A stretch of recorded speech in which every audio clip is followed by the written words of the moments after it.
I would like to start tonight by just offering my thoughts and prayers with the PSNI Detective Chief Inspector John Caldwell after a horrific attempt on his life last night. And I'm sure I speak for all of us when I say that we wish him a very speedy recovery. I, for one, can't stop thinking of his son and the horrific and traumatic experience that he has gone through, his wife, his family and friends, and all of the children and young people and parents who were there last night.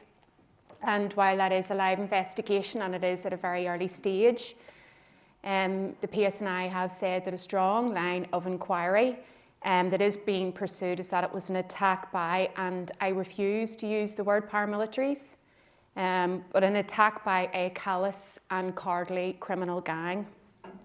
Gangs that thrive where there is despair, debt, desperation, alienation, anger, and poverty in all of its manifestations, from the poverty of hope and ambition, to poor housing, to poor educational attainment, to poor employment prospects and opportunities, to poor physical and mental health, often manifested in addictive behaviours, and of course, financial poverty too.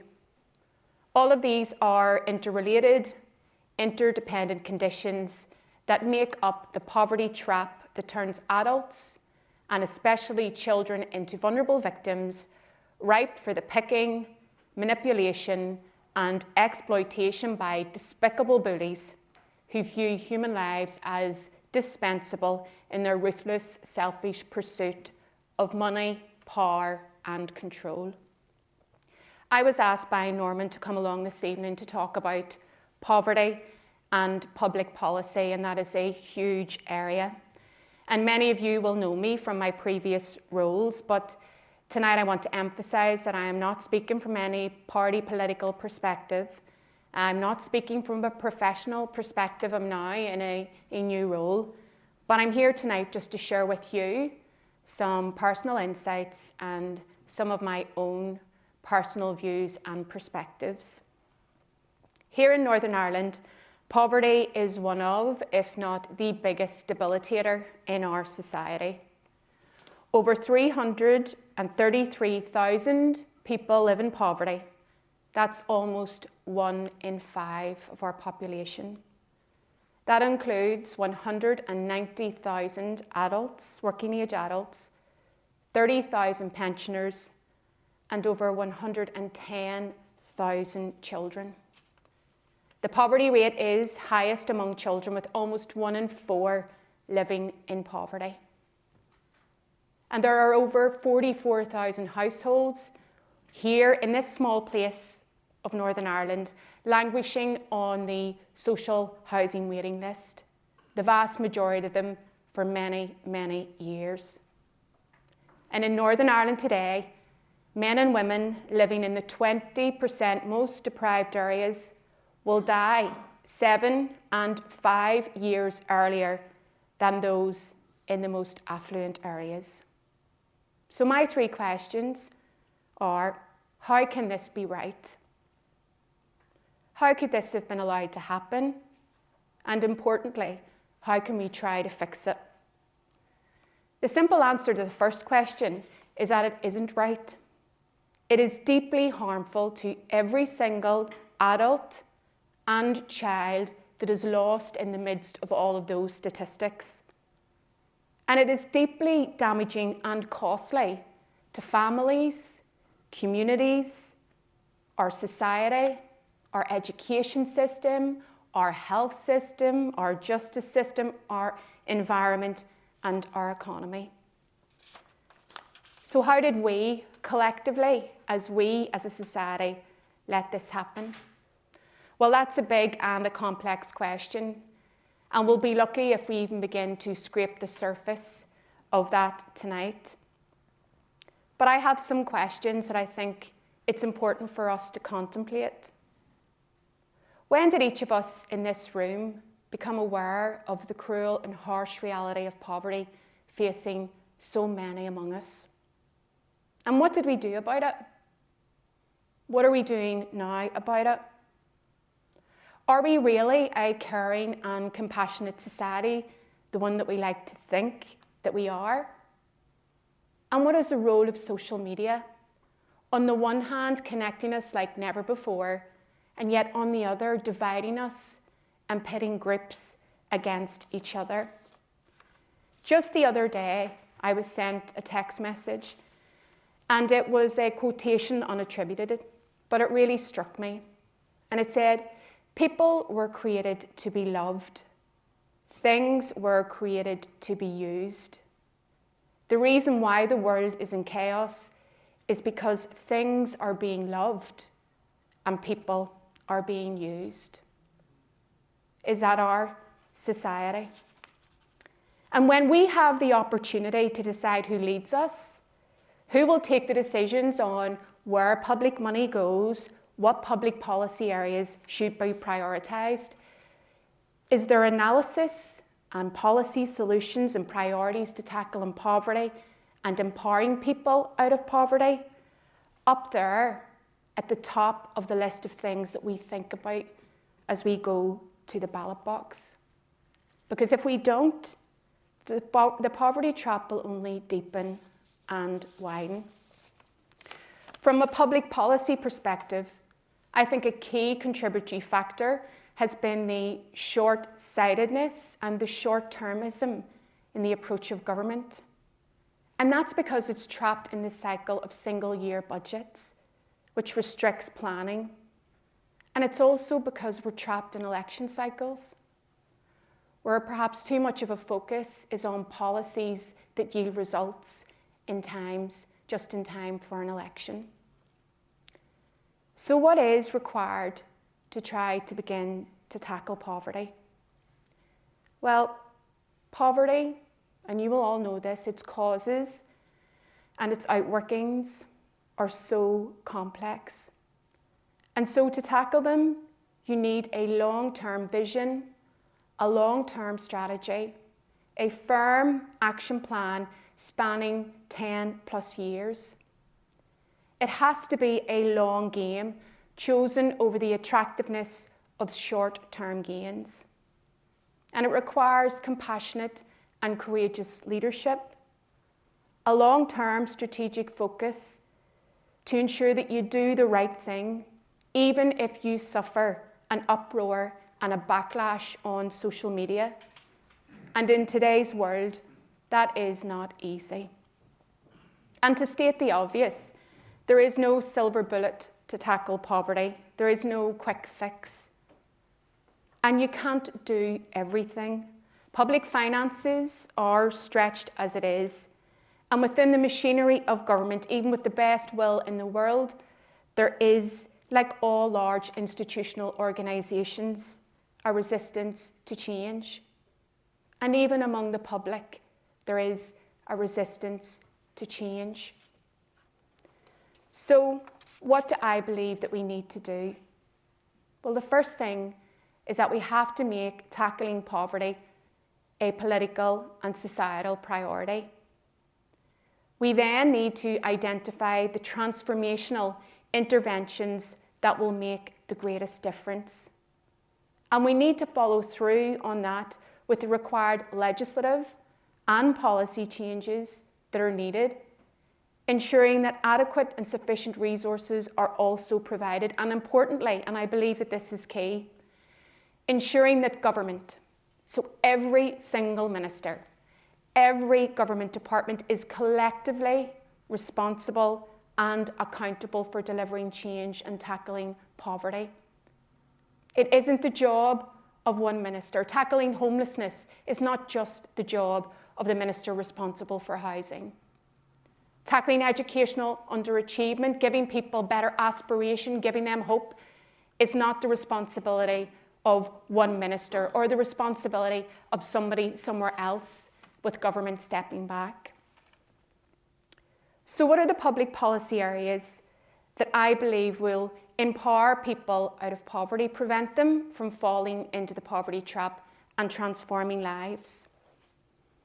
And I've come up with this list based on my own experience, but relying heavily as well on my experience in the past 12 years as an elected representative in North Belfast, as a councillor representing the Old Park ward, one of the most deprived wards, one of the most conflicted, one of the most divided areas that we have, and then as an MLA for North Belfast as well, and then as a minister in the executive. We need to support positive parenting, and we need to have measures that strengthen family support and ensure that young people have positive role models. And that has to be led and coordinated through early years intervention. All the evidence is there, it works, and it needs to be followed through. We need to also ensure that every individual and family has a safe, secure, affordable and good quality home. And we need to enshrine that as a human right, given that I believe that it is the foundation upon which you build your life. If you do not have a safe and secure home, roof over your head, how can you possibly maximize your potential as a human being?